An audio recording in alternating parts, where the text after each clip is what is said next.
What is up, YouTube? It's your boy Joe Smooth. I'm here with the Dragon Ball Super Episode 34 review. And this is my second Dragon Ball Super review. I'm going to be doing these every week from now on. I'm going to try and get the reaction to that video up. I just recorded the reaction. And, yeah, let's get into the episode. Sorry about that noise. So we started out with the aftermath of Goku versus Frost. Goku was defeated, and Chi-Chi, she still has some of her martial arts skills from back in the day.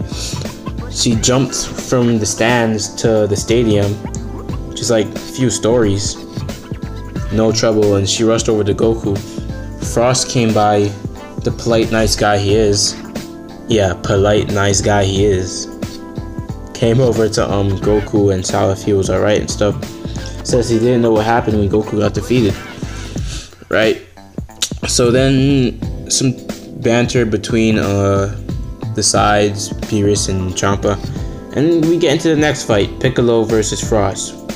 And Piccolo asks Goku if he stands a chance against Frost. And Goku outright says, nope, not a chance. So I'm like, oh man. But Piccolo has to do something. And then Goku's like, well, maybe you could weaken him up for Vegeta, so Vegeta can finish him off. And Piccolo's like, alright, whatever, I'll try. Because Piccolo, even if he doesn't stand a chance, he's not just gonna give up. So anyways, Piccolo goes in right away with the strategy of charging up the Special Beam Cannon like we saw from the preview last week. And he starts charging up the Special Beam Cannon, right? He's charging it. Does a multi-form technique. He's charging it. Then Frost interrupts him. Like, Frost is attacking him, and Piccolo's like dodging and blocking and everything while Frost is trying to attack him and interrupt his concentration. But Piccolo's concentration is so good, he doesn't lose any focus or any energy while he's charging up the attack. Until Frost eventually does catch him off guard. And it was a trap. Piccolo lured him into that on purpose, and then Piccolo wrapped his arm around him. Because the Namekians could stretch their arms from, he was like across the ring. Then Piccolo charged up a Special Beam Cannon and says it's over now. And then Frost, something happens, and the same thing that happened to Goku happened to Piccolo. Piccolo gets dizzy, then Frost takes advantage of that and blasts a hole through Piccolo's midsection. Almost kills him. So much for a nice guy, right?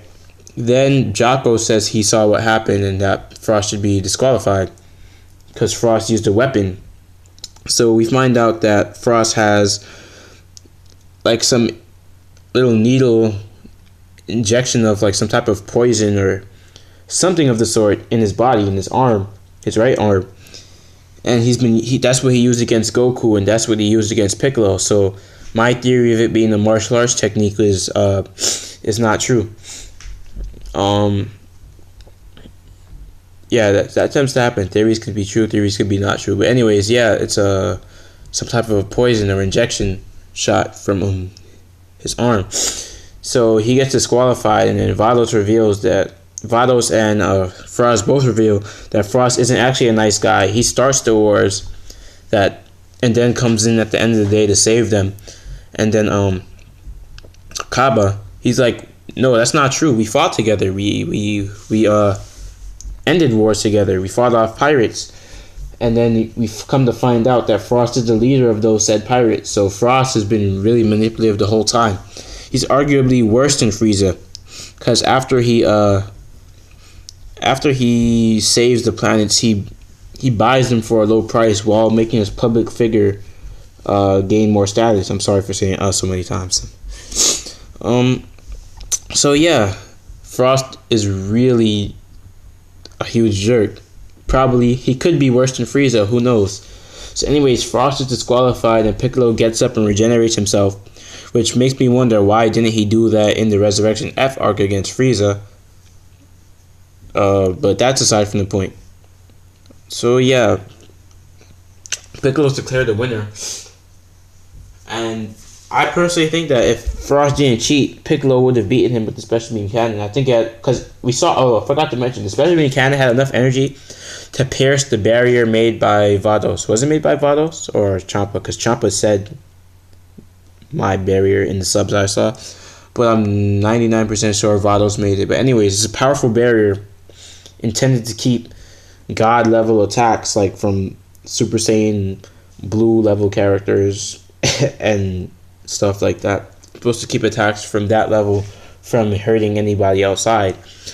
But Piccolo's special beam cannon was able to pierce straight through that barrier, no problem. So I believe that Piccolo would have destroyed Frost if that hit. But then again, Frost wouldn't have even made it up to Piccolo if he didn't cheat. Goku was destroying him as a super savage. So anyways, Piccolo is now back in the tournament, and Frost is disqualified.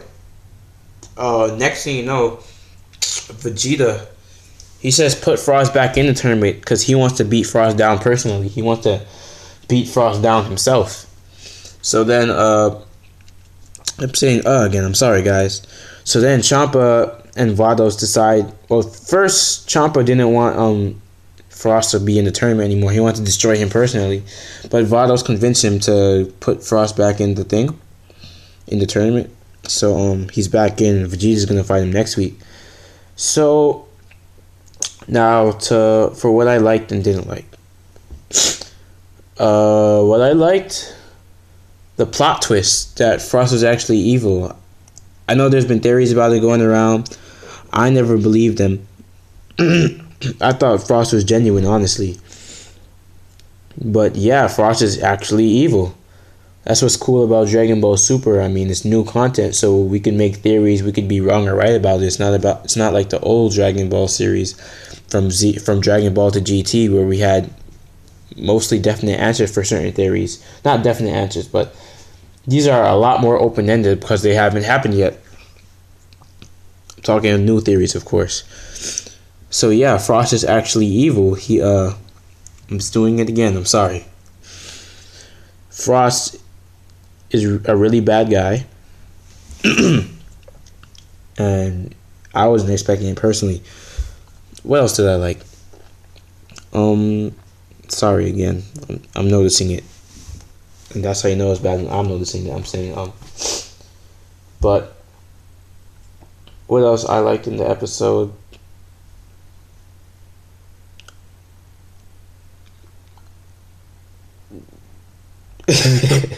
Okay, what I didn't like in the episode, the fact that Piccolo lost. I know Frost cheated, and I'm 99% sure that Piccolo would have won had Frost not cheated. But still, Piccolo lost.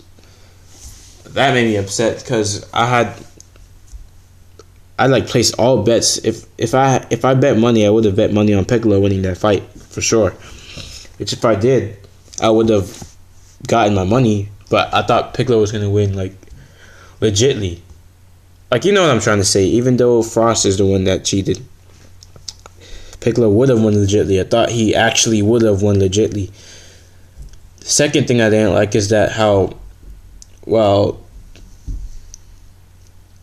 basically Piccolo, to me it seemed like he punked out against Vegeta.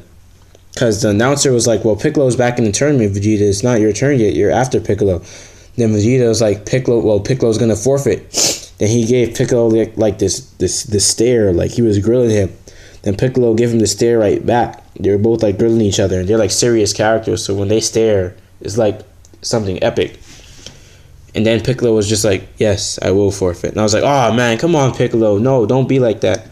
Like, you could have beaten Frost the first time. I did it again. He could have beaten Frost the first time, but Frost knows his strategy. But now Piccolo knows Frost's cheating strategy, which he can't use. But the thing is, even though, I keep saying that, even though Piccolo was at a major disadvantage because Frost knew about his best weapon and maybe only weapon to defeat Frost, Piccolo could have at least put up a fight or something like that. Not just give up his spot to Vegeta. Vegeta. Oh, that's another thing I did like. Vegeta's. I dislike it and like it at the same time. I dislike it because they made Piccolo punk out, but I liked it because Vegeta's finally gonna get his time to shine. Throughout the whole series, basically Goku and Vegeta have been taking L's after L after L. Like both of them, they've just been losing. Like I don't think there are any fights which they would have won. Tagoma doesn't count. You could count weakened Frieza, I guess, but if Frieza was at 100% in his golden form when he fought Vegeta, he would have destroyed Vegeta. And if he didn't like fool around with Goku at the beginning, he would have destroyed Goku too. Anyways, that's not the point. Vegeta and Goku have been taking L after L after L since the series started. It's about time one of them got a win. And why not be on someone that's pretty hyped up, like Frost?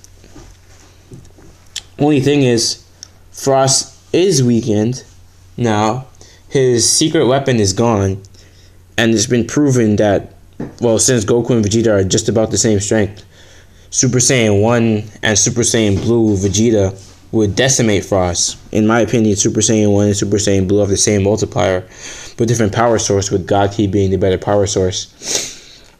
Because it has less limitations than normal Ki, but it's still the same multiplier. Anyways, aside from that, Super Saiyan 1 Vegeta could decimate Frost if Frost was at full power in that form. But now he's weakened, so he's not at full power. And his secret weapon is gone, so Vegeta should theoretically destroy him. But like I was saying in the past videos, well, reactions, but you guys haven't seen those yet. Shouldn't Frost have a 100% form? Only thing is, would 100% form make him 50 times stronger? That would mean that this guy is using like 2% of his power right now, which doesn't make any sense. Or something like that. I don't know if I did that right. Yeah, it should. To be able to match someone that's 50 times. Whatever. You know what I'm trying to say is, unless Frost has like some type of golden form, or like a form like what Cooler had, even though that's not canon, even 100% shouldn't be enough to defeat Vegeta as a Super Saiyan 1. So, where the next episode going is, of course, Vegeta versus Frost. In the preview, we saw a Hit step in and do something.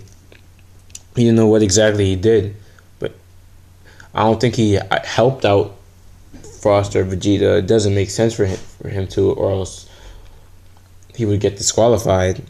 But we'll see when the next episode airs.